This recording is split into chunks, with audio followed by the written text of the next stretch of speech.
Hello po mga kababayan, kamusta po kayong lahat? And once again, welcome back to another episode of Simply Talkies Vlog.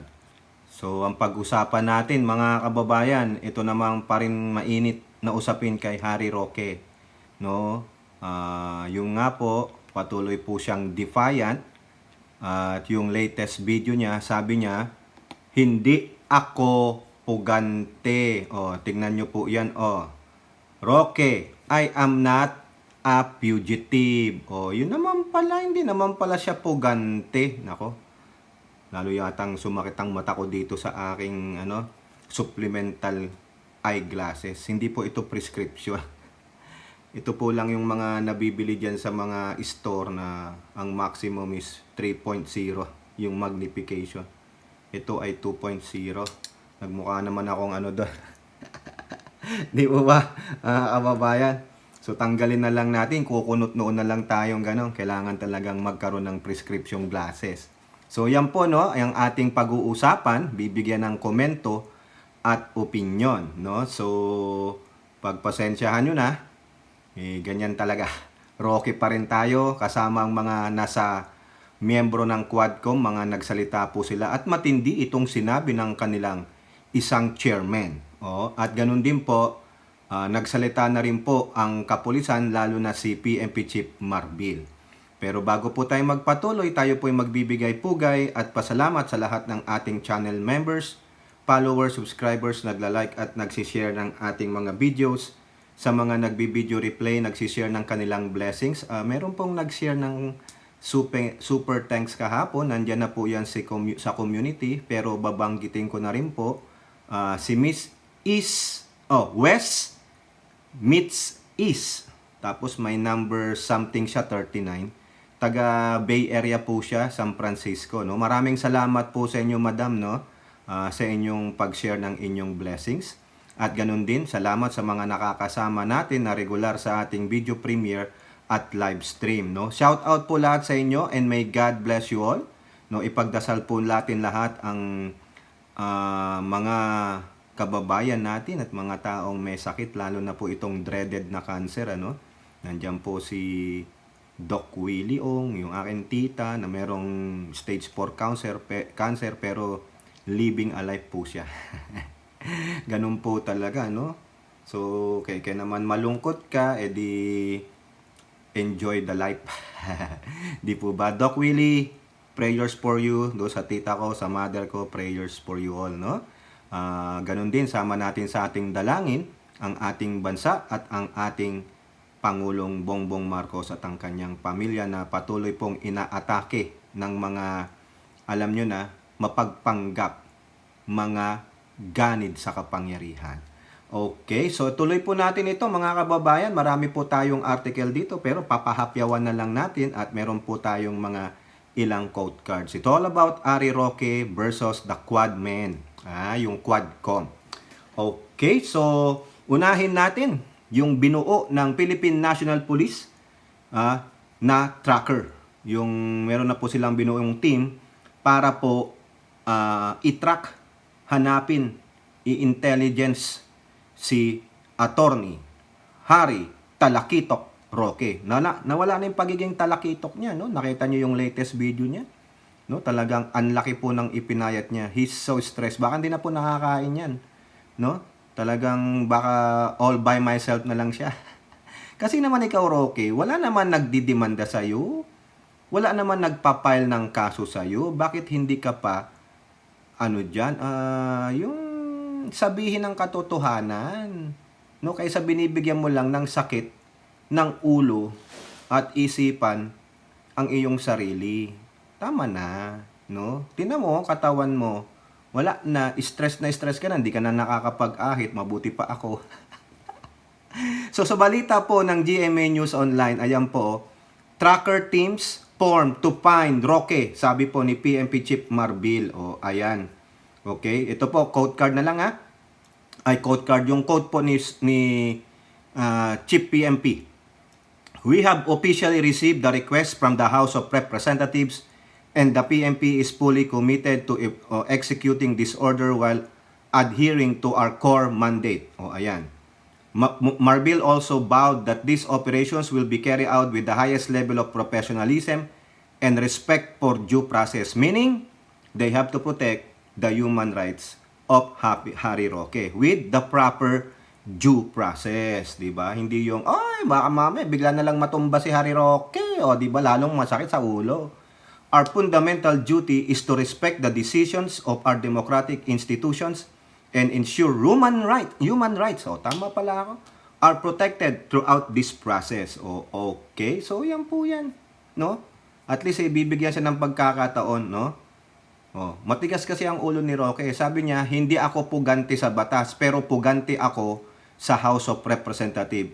Attorney Harry Talakitok Roque, still, you are a pugante. Kahit na ano pang sabihin mo, a fugitive is still a fugitive no matter what. Kasi meron kang arrest warrant and you are running away from it. So, nagtatago ka, kahit na ano pang definition mo ng pugante, tanong mo pa kay Torion, still, you are a fugitive. No? Yung kaninang pinakita kong quote card sa inyo, pugante ka pa rin. Oh. Ano pa ang dagdag dyan ni PNP Chief Marbil sa politiko? PNP Chief on Harry Roque avoiding investigation. Alam niya naman po yung tama sa mali. Correct. You're an abogado. You are a former spokesperson. You are a former human rights lawyer, no? Lawyer ka pa yata ni Digong, isa ka sa lawyer ni Digong sa ICC. O ngayon, ano ng credibility mo? You are being so defiant. Hindi po pagiging ano yan eh. Ano pinaglalaban mo, Roque? Kalayaan? Bakit sinupil ba kalayaan mo? 'Di ba? Tumakbo ka sa SC. O, hopefully, antayin natin 'yon, 'di ba? O. Ibig lang sabihin, nagpapapansin ka lang, Roque. No? Wala ka naman pinaglalaban eh. No? Yung sinasabi mong kalayaan, pagsupil sa'yo, hindi. Tamang proseso naman yung ginagawa sa'yo. At ikaw ang may kasalanan. And the worst thing nito, wala kang kakampi. Walang nagdidepensa sa'yo. Sarili mo lang. Tinan mo, wala. Yung mga kakampi mo sa maisog, walang masabi. Wala silang press release, wala silang statement. Ikaw lang. Oh, di ba kasi ayaw nilang ma-associate sa'yo. Iniwanan ka na rin ng mga kakampi mo? No, nagtatanong lang, oh, 'di ba? May question mark doon. Ito po sabi ni PNP Chief Marbil, no, karagdagan. It's up to him. But alam naman po yung tama sa mali. Dapat magpakita po siya dito sa House of Representatives. Roque, ginagawan mo lang ng bigat o problema ang sarili mo. Napakalaking bato ang ipinupukpok mo sa ulo mo. Walang nang aapi sa'yo, walang nang gigipit. Hindi ka nga binabastos eh. Hindi ka winawalang hiya, hindi ka sinisigawan sa House of Representatives Quadcom hearing. Wala po. Kami po, mga nanonood doon, nakaantabay, lalo na pag nandun ka, talagang pay attention kami. Wala po, magalang nga po eh. It is just your kabaliwan. It is just your pang-deflect. No? Kasi yun eh, sila pag sumigaw, sinisigawan ka, pag mali ayaw nilang tanggapin yung sagot mo, sisigawan ka eh. Wala pong ganon. Maski na po si Kong Paduano, hindi po ganon, maski na mukha siyang magagalitin. Kong Paduano, pasensya ka na. Nadjo-joke kita, wag mo ako sisigawan, sigawan di kita. Kong Paduano, kung napapanood mo to, sir, salamat ha, hindi ka pikon. Roque, you created your own multo. Ha? Feeling mo kakatigan ka ng sambayan ng Pilipino? Walay. Uulitin ko. Wala ni isa. Nakakampi mo sa maisog ang nagtatanggol sa'yo. Why? They don't wanna be investigated also. Di ba? Ayaw nilang madamay. Diyan sa pugo-pugo na yan. Baka pati sila ipatawag sa Quadcom kaya their lips are sealed. Sino nagtatanggol sa'yo? Si Sara Duterte nga, di ka pinagtatanggol eh. Pero pinagtatanggol mo, di ba? One way lang yung ano. Kasi heartless yung pinagtatanggol mo. Nung ikaw na ang nagipit, bye-bye. Jump overboard na sila. Jump ship. Harry Roque, boat is sinking. Wala na, Roque. Ano, tuluyan ka bang sasama na lang doon sa lumulubog mong bangka? Ha? You don't wanna save yourself? O sige, maging kapitan ka ng bangka mo. Ito sabi pa ni Chief BMP, we're helping all agencies po, not on ano to? We're helping all agency po, not only the PNP and the NBI and the Bureau of Immigration are helping po sa paghahanap po sa kanya. O ayan, lahat na po ng ahensya, Bureau of Immigration, NBI, PMP, mamaya papasok pa ang ISAP ng AFP dyan. Yari ka. Baka doon na ka na rin susuko sa ISAP. Parang Kiboloy 2.0. Di ba? Roque. Ito pa. Punta na tayo dito. Ha? Sa House of Representatives, maiksi lang to pero marami lang tayong article na papahapyawan para makita nyo na wala siyang kakampi. No? Pilit siyang nagsalita. Ha? Yung videos niya, spokes hour daw. O sige. Pero ang bumabatikos ay ang House. Walang kumakampi sa'yo. Pati yung mga vlogger ng Duterte, walang kumakampi sa'yo. Bakit? Takot na silang mag-vlog kasi mamaya, baka kasama ka dyan. Tulad nung ginagawa ngayon ng kapulisan at ng DILG. Lahat ng vlogger na nag-post about sa Kujik at kay Kibuloy na kumampi, lalo na yung maitim. Akala niya, hindi rin siya maitim. Kaya walang dumidepensa sa iyo, Roque. Ika nga sa iyo all by myself. I don't wanna be all by myself. Pero ang sabi naman ng mga kadidishet mo, mga maisog mo, butok mo. Di ba, Roque? Tingnan mo, wala kang kakampi. Sino kakampi mo? Ha? Kausapin mo na lang ang quadmen. Lalong-lalo na yung kanilang pinaka-chairman, si Ace Barbers. Kaso you burn all the bridges Di ba? Bakit? Doon sa sinabi mo, minasama mo yang hearing ng quadmen. Hindi na quadcom, quadmen. Yari ka. Ito. Sabi ng house leader dito, ano bang itinatago? Baka naman tinatago niya si De La Serna. Wag mo nang palabasin yan. Hindi na ako makakuha ng ganyan. Wala na akong pantapal. Wag niyo na nga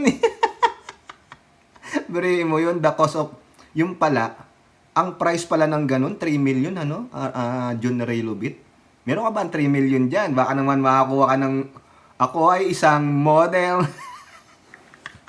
Di ba, Elora? Tanong mo nga kay John Relubit, kung meron din siyang 3 million, baka makakita siya dyan sa Ermita. Ako ay isang model dyan sa Ermita. Gabi-gabi sa disco. Bakit pa pupunta ako ng Ermita kung may 3 million na ako? Punta na ako dyan sa mga high class nightclub. Di ba, John Relubit?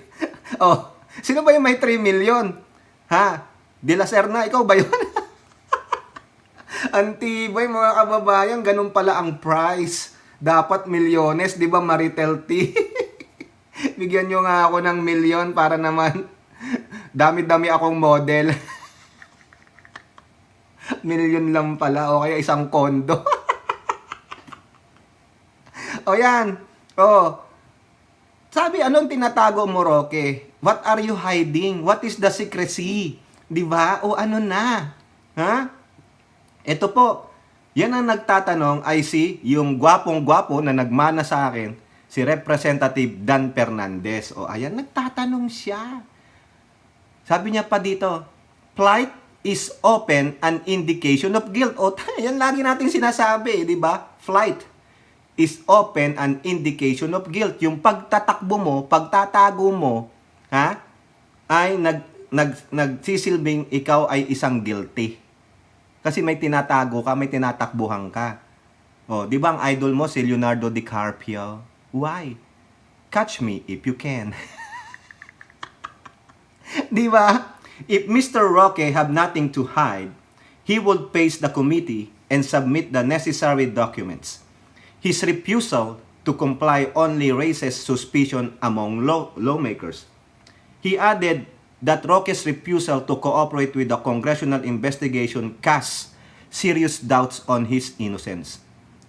The House of Representatives is not acting arbitrarily. Nabubulol ako. We are simply seeking the truth.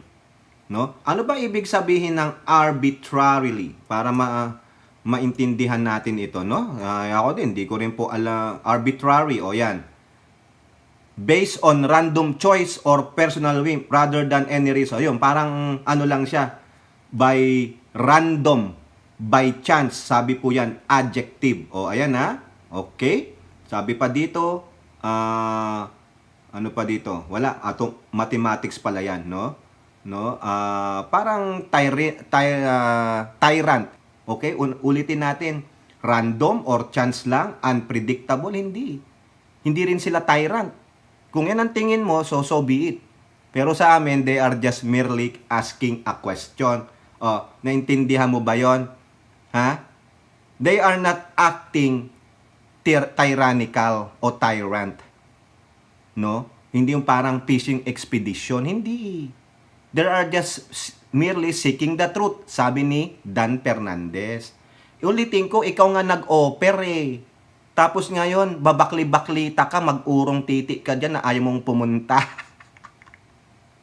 Diba? Mamaya, bakit ko nasabing babakli-baklita siya? Ha? Bakit? Mamaya. Doon na lang sa pag-urong niya eh. Huling-huli ka naman sa video. The video evidence will not lie, Mr. Roque. Yan ang powerful evidence. Dalin mo pa yan sa korte. O, ayan o. Ikaw mismo ang I promise. Diba? Sabi mo pa nga, this I promise you. Over and over apart. Anak ng Siopaw, nag-NSYNC. This I promise you na. Ano ba yan, Maritel T? Ang gulo mo talaga. Ikaw, Maritel, ikaw nagpauso niyan, no? Mr. Roque is responsible for clearing his name if he believes these allegations are baseless. Dodging the inquiry only raises more question. Sabi pa ni Fernandez, there's an old saying, if you have nothing to hide, you hide nothing. O, correct. Binaliktad mo lang. His actions are peeling. Ano to? Peeling o telling? His actions are telling. If he have no involvement with illegal pogo activities, he should have nothing to fear from cooperating with the committee. Correct. Kung yung mga dokumentong nais mong ipresenta ay wala namang kinalaman dyan sa illegal pogo, why not? Diba? Pakita mo, ito po sir, ito po yung halaga nito, ito po dito po galing. Malalaman nila, you explain it better, and they will find out, okay, hindi ka kasangkot. It's legit. Yung kinita mong milyong-milyong piso, legitimo. Diba? Wala. Ibig sabihin, you did your business in a legal way. Right now, the perception sa sa kaisipan at mata ng tao, because you are so defiant and you even broke your promise, guilty. Tiyak, mai-incriminate. Baka yung dokumento palang hawak ni Harry Roque, baka gawa-gawa lang. O baka naman fictitious lang. No? O baka hindi pa natatapos gawin. Yung po yun Kaya siguro natatakot siya kasi mahuhuli siya, magsisinungaling siya. Talaga na siguro pagpunta niya yun, peke naman pala to, napatunayang hindi totoo. Lalo pang mabubulat-lat. Talagang meron kang tinatago, Mr. Roque, di ba? Kaduda-duga na yun. Ito pa po ang sabi ni Dan Fernandez. Fernandez expressed confidence that the truth will come out. The Quadcom's investigation will proceed with or without Mr. Roque's cooperation. We urge him to do the right thing and face the committee. Running from this will only damage his reputation further. Correct, tama po siya dyan, mga kababayan. Lalo lang sinisira ni Roque ang kanyang reputasyon. So paano kapag kakatiwalaan pang abogado? Kung hindi ka mag-attend dyan, baka talagang wala na. Sinira mo na ang karir mo. Ikaw na mismo ang kumuha ng malaking tipak ng bato na ipinukpok mo sa ulo mo. O baka hindi na bato ang ano sa'yo. Bakal na ang pinukpok mo sa ulo mo para tuluyan ka na. Diba? O ngayon, nag-aantay ka ng desisyon ng SC kung legit yung ginagawa ng Quadcom. Eh kung sabihin ng SC, legit yon, what you gonna do? Tatakbuhan mo rin ang SC. Ha? Wala na. Baka pwede ka nang i-disbar kasi wanted ka ra. O eto pa mga kababayan, si Benny Abante, the same thing sa politiko. Roque, avoiding accountability, sabi ni Abante. Di ba? Plight is an indication of guilt. Pareho sila ni Dan Fernandez. The law applies to everyone. Roque's actions are not about standing up for his rights. They are about avoiding accountability. He is not above the law. Tama naman. Hindi sa tumatayo ka sa karapatan mo. Wala pong sumisipil o sumusupil ng iyong karapatan. Lahat meron kang rights accorded sa iyo sa Constitution. Ang ina-avoid mo yung accountability kasi mamaya, tulad ng sinabi ko, baka naman hindi totoo yung mga dokumentong sinasabi mo. At kung ang dokumento mang yan ay mga totoo, baka lalo pang may mabukalkal sa Pandora's box. Yun. Di ba? Ay nako. Kung wala ka namang issue sa documents na pinapasubmit sa kanya, bakit hindi siya mag-comply? Kung talagang wala siyang kasalanan, bakit siya nagtatago? Correct. Instead of cooperating, he has chosen to evade, delay, and now openly defy the lawful order of Congress. Kasi nga, feeling niya, karapatan ko yan. Uy, Roque, ang tamang pagsunod sa iyong karapatan at sa batas, sundin mo yun. Nandun ka na eh. Kaso nung nasukol ka, wala na. Diba? Buti pa pala si Kibuloy sumuko. Nung nasukol ikaw, nasusukol ka na, Roque. Nandun na sila sa finish line. Kaso, ikaw, ilang layo na lang sa finish line, nung nakita mong, ay, nandaya pala ako, hindi pala ako yung totoong tumakbo ng 5K. Baka huhuli ako. Ay, wag na. Tigil na ako. Takas na ako. Ganon kay. Tapusin mo yan. Kung totoo, tama si Benny Abante saka si Dan Fernandez. Kung wala kang tinatago, kung totoo yung mga pinagsasabi mo, paninindigan mo yan. No? You are accountable for it. Nobody is suppressing your rights or freedom. Wala po. No? Ito pa. Roque claims that Congress have overstepped its authority and vowed to challenge the contempt citation in court. However, Abante debunked Roque's claim. Congress has the authority to investigate, and his defiance only fuels suspicion that he is trying to conceal evidence that can incriminate him. Roque, remember, dati ka ring mambabatas. Nasa power din ng Congress ang mag-contempt. Ang ginagawa namin dito ay pagtupad sa aming tungkulin na bigyan hustisya ang taong bayan at itaguyod ang batas. Walang sinuman ang maaring umiwas o sumuway sa proseso ng Kongreso, lalo na sa mga isyong may kaugnayan sa iligal na aktibidad. Roque's refusal to cooperate with the House shows that 1, he is afraid of what we may uncover, correct? And 2, that he believes that the law does not apply to him. Ano ka? Above the law? No one is above the law. Even Digong, mag-antay lang kayo. This is unbecoming of a former cabinet member and a former member of Congress and also being a lawyer. Yung po ba, Supreme Court o Integrated Bar of the Philippines, kung member nyo si Roque, di ba? Eto na, mga kababayan. Quote card kay Representative Johnny Pimentel. This is just an inquiry. There are no cases filed yet. So if he has nothing to hide, why doesn't he want to appear in our committee? Since Friday, the other week, he's already into hiding. We already consider him as a fugitive. Kasi ang sinasabi ni Roque, hindi ko po isosurrender muli ang aking kalayaan. Sinupil bang kalayaan mo? 'Di ba? Kaya ka kinontempt, kaya ka binilanggo ng 24 hours lang. 24 hours ka lang. Hindi ka naman totoong napunta sa bilangguan, sa Bikutan, dyan sa National Bilibid Prison, o whatever prison. Nandoon ka sa aircon. The aircon, o electric fan, o whatever sa Kongreso. Kumain ka pa ng masarap siguro.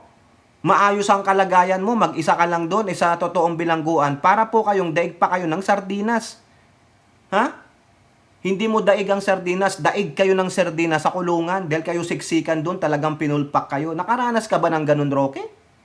Bakit mo sasabihin niya, ang drama mo naman, para ka naman yung mga 1986, di na ako papayag na muling mabawi. Di ba? Ganun yon, Ate Maite? Hate na hate ni Ate Maite yun, yung magkaisa song.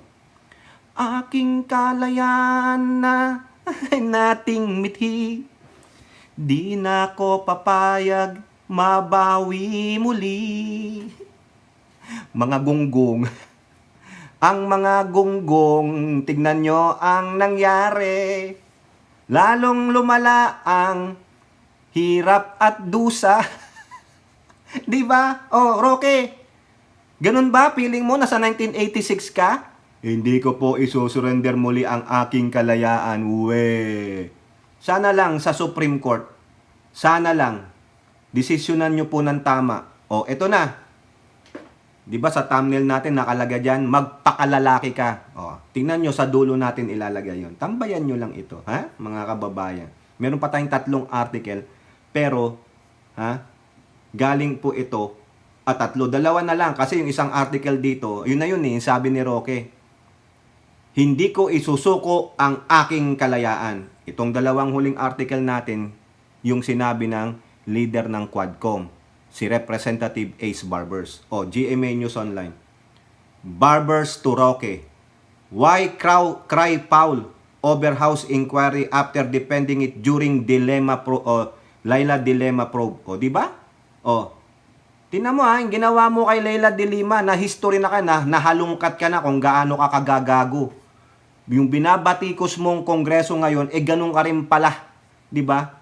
What changed? O, sabi, House Dangerous Drugs Panel Chairperson, Representative Robert Ace Barbers, the lead chairman of the 4 House Panel, Link Pogo, asked this to former presidential spokesperson Harry Roque, who has accused the House investigation of being a kangaroo court. Ayan. Barbers said to Roque, as a member of the House during President Duterte's term, supported and actively participated in the House inquiry into the alleged links of then Senator Leila De Lima to the drug trade in the new Bilibid prison. Nung time ni Leila De Limang Justice Secretary. Quote, he is conflicting himself from his previous stand on the same issue. This is the same issue then. Congressional inquiry event in an aid-off legislation. Correct. Senator De Lima issued a statement calling the Congressional Committee a kangaroo court, and then Roque was mad. O, tingnan mo, nung si De Lima ang tumawag ng kangaroo court dyan sa Kongreso nung siya iniimbestigahan, nagalit ka. He even made a manifestation in a hearing saying that we should call the attention of our colleagues from the Senate because they are calling this House committee a kangaroo court. Now, where is he coming from when he said that this House inquiry on Pogo Link crimes is a kangaroo court? Double standard. Isa pa, kung ano lang po ang convenient kay Harry Roque, yun ang sa kanya. Hindi convenient sa kanya yung investigasyon Sa kanya nakapokus Ang focal point ay nasa kanya. O kaya ngayon, kukunin ko na yung sinabi ni De Lima. Gagayahin ko na lang. O di ba, kinain mo yung sinabi mo. Gago. Parang yung taeng binigay ni De Lima noon, galit na galit ka, pero kinain mo rin. Gago. O, saan siya galing dyan? Sabi ni Representative Barbers. Ito po pa ang sabi niya. During his tenure as presidential spokesperson for Duterte, Roque also said he wished that De Lima would spend the rest of her life in jail. Kita mo, you have a harsh word kay De Lima. Diba? Galit na galit ka nung tinawag na kangaroo court yung komite na kung saan kasama ka. Nananawagan ka pa sa Senate. Tapos sinabi mo sana si De Lima mabulok sa bilangguan. O ngayon, ano nangyari? Sabi ni Barbers, ganon ang sinabi mo kay Lela de Lima noon eh. You were the judge, the jury, the spectator. O di ba? Tapos ngayon, yung tae ni de Lima, kinain mo. Wow! O di ba? Karma is a bitch. Di ba, Elora? O, eto pa, sa politiko, dagdagan natin para ikaw, Roque, mahimasmasang ka. Na? O di pa kaya, pagamot mo yung tumbong mo, baka nagdurugo. O, nagdurugo ang puso ko't umiiyak. Di ba? Noon si de Lima, umiiyak yan si de Lima, kawawa naman. Si former senator. O, di ba? Na-hostage pa siya. O ngayon, baka naman maganda magpa-hostage ka rin, Roque. Pero, tutumbungin ka muna. Tumbong. Asarin natin si Roque. Nagmumukha ka ng tumbong, Roque. Oh, yung itsura niya, tignan nyo. Mukha na siyang si Humpty Dumpty. Di ba, John Relubit? Ilagay mo nga dyan yung poem. Ha? Yung poem kay ano, yung poem. Poem, no? Naman na, di ba? Yung poem kay Humpty Dumpty.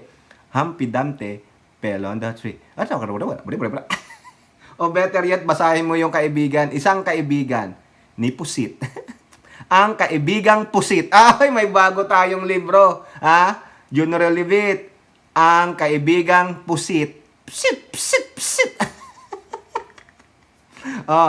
Instead of mocking house, Harry Roque should justify wealth increase. Biruin mo, from 100, magkano yun? 53,000 lang. Ha? Noong 2015, naging 253 million. Wow! Sana lahat may milyon, di ba, Maritel? Oh, eto na. Ang sabi ni Ace Barbers, ha? As far as Mr. Roque is concerned, he is considered a fugitive from justice by defying the Quadcom's order to place him under arrest. We welcome whatever legal challenge he may opt to against Quadcom. Lalabanan ng Quadcom yang mga ipapile mong mga kaso sa korte. Punta pa kayo ng Supreme Court. Hindi po sila natatakot. Hindi katulad mo, ang tumbong mo nagdurugo. Ayan. O baka naman po kasi meron siya, kayo naman. Mga quadmen sa Quadcom. Mga chairman. Sorry naman, quadmen. Ang gulo kasi nitong si John Relubit eh. Panggulo po yan eh. Patawag nyo po nga yan, si John Relubit sa, sa hearing ha. Hoy, Bato, tawagin mo si John Relubit para suntokin ka. Yung mga chairperson po, ha? Baka naman po, meron lang si Harry Roque, kayo naman, pagbigyan nyo na, baka may PMS.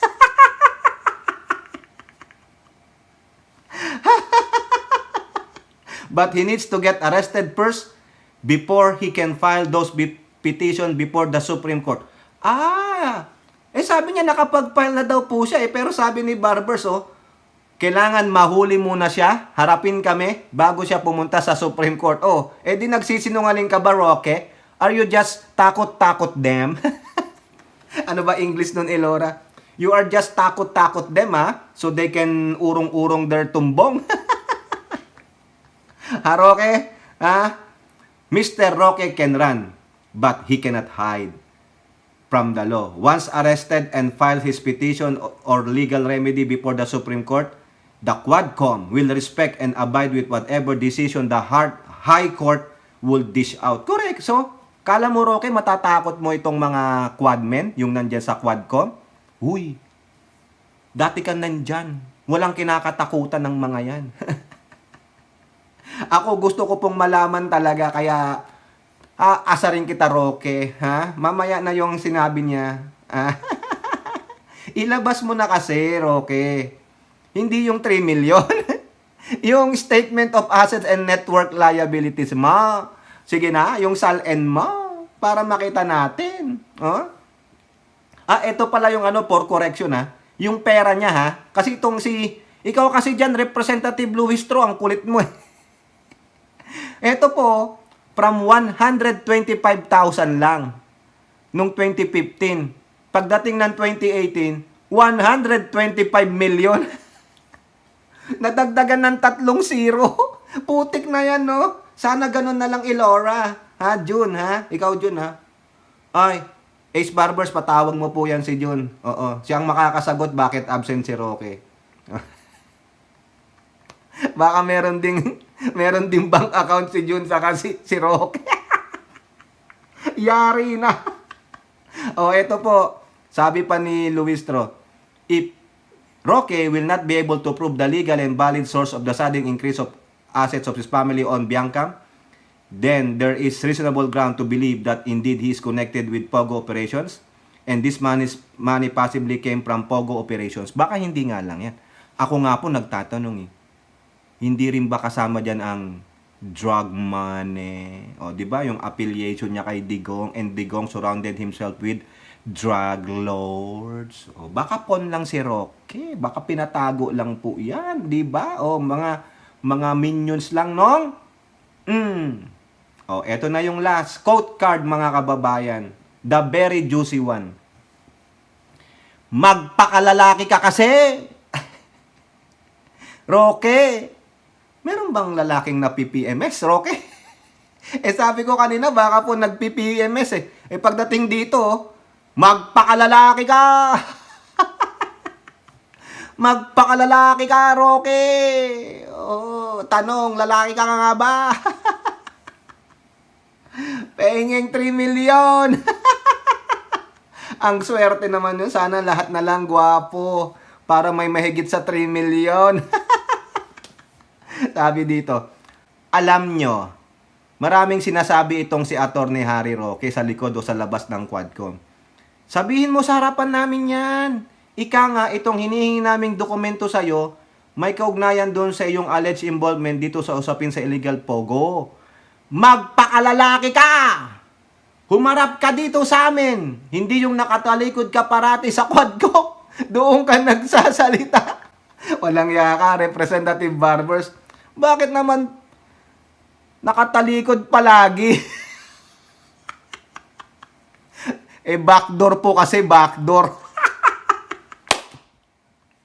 Ayan, bala na kayong mag-isip. Bakit nga naman palaging nakatalikod, Junior Lubit?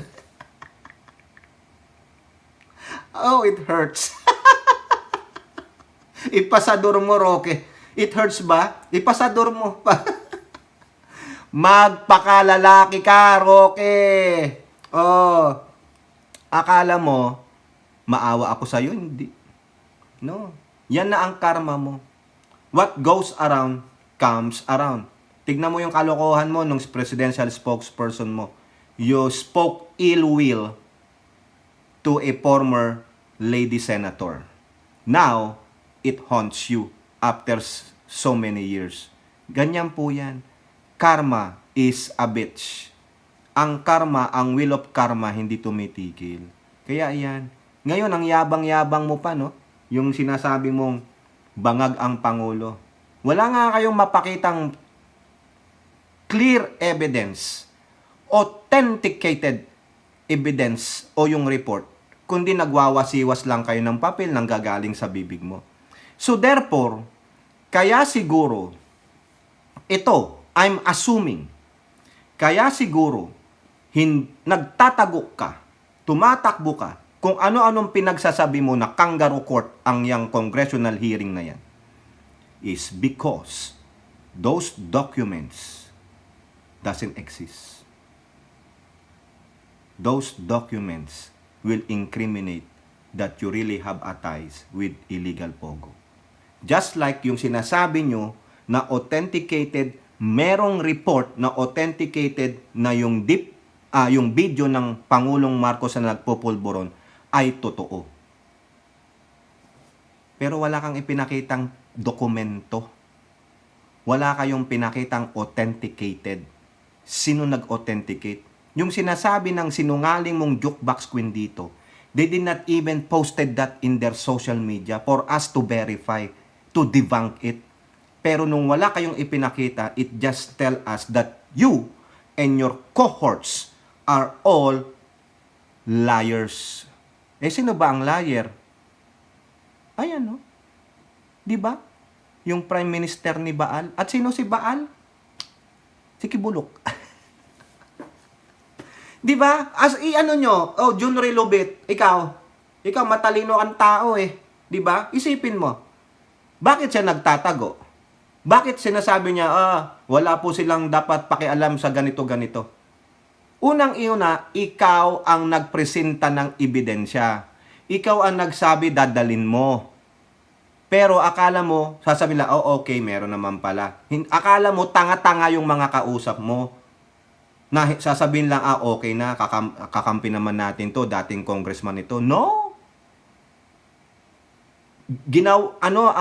Kumbaga sa poker, kinol out yung poker face mo, yung bluff mo. Kumbaga sabi mo, race. Nag-race ka eh. Anong ginawa nung quadmen? Okay, double, call. Nag-call. O di ba? Pero yung baraha mo pala, nagbablap ka lang. Wala kang baraha. Nag-fold ka. Ibig sabihin, talo ka. Yan ang ginagawa mo, Roque. Nilabanan yung poker face mo. O, awitin mo yung kanta ni Lady Gaga. Poker face. Di ba, Maritel? Alam mo yon, kanta na yon? Roque, kaya ito, ina-assume ko, baka yung dokumento niya, gawa-gawa lang. Gawang rekto. Tapos kung ano-anong pinagsasabi, tatakbo daw siya sa Supreme Court, hihingi siya ng relief, no? Hihingi siya ng tulong sa Supreme Court para mapigilan. Kung wala kang tinatago ikaw ang nagpo-poker face Nung kinol yung poker face mo, you folded. O sinong talo? Di ikaw. Sa palagay mo, kakatigang ka ng Supreme Court? Alam ng Supreme Court yung power niyan Di ba? Di sana matagal na nagsalita ang Supreme Court about sa ginagawang mga congressional hearing.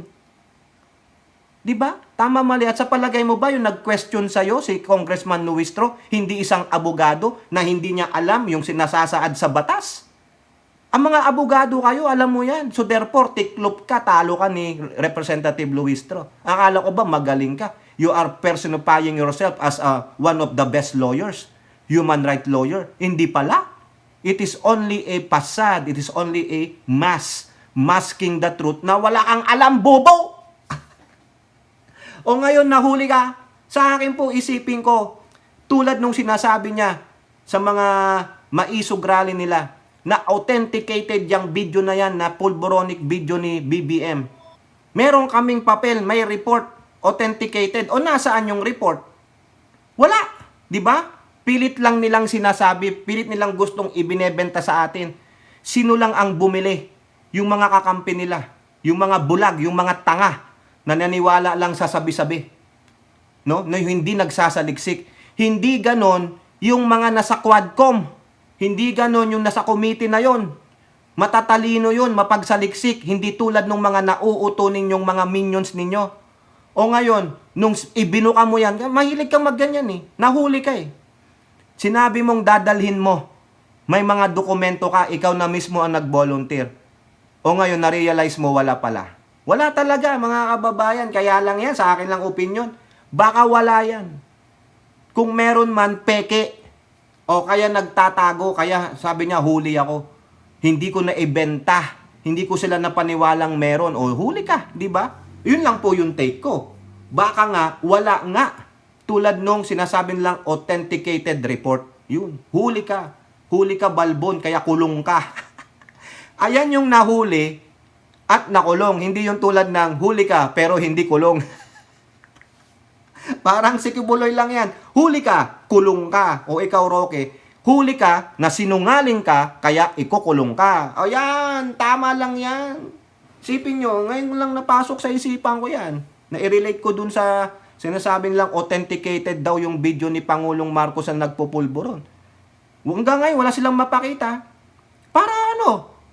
Pakita nyo, para maniwala yung ibang congressman. Mapaniwala nyo na, tapos magpapalit silang impeachment. Hanggang ngayon, wala O di ba? Ganon din siguro 'yan. Wala siyang may pakita, may produce, baka gagawa pa siya, gawa-gawa. Baka magkokontra kaya dapat sila Representative Luistro. Ang ano diyan pag ibinigay niya yung dokumento, akala niya okay na. Hindi. Bubusisiin pa yan. Hindi naman mga tanga eh. Hindi naman member ng maisog yung sa Congress eh. Di ba mga kababayan? Wala pa yan. Oh. Totoo bang may ganitong kumpanya? Sino nag-notarize nito? Saan galing ito? Di ba, Roque? Mabubusisi yan. Kaya nga sabi, can of worms. Doon sa Pandora's box mo. Akala mo, sinabi mo lang, opo, daling ko po. Okay na, okay na. Eh, hindi naman maisog yan. Feeling mo, nasa rally ka ng maisog that time. Oh, you're delulu.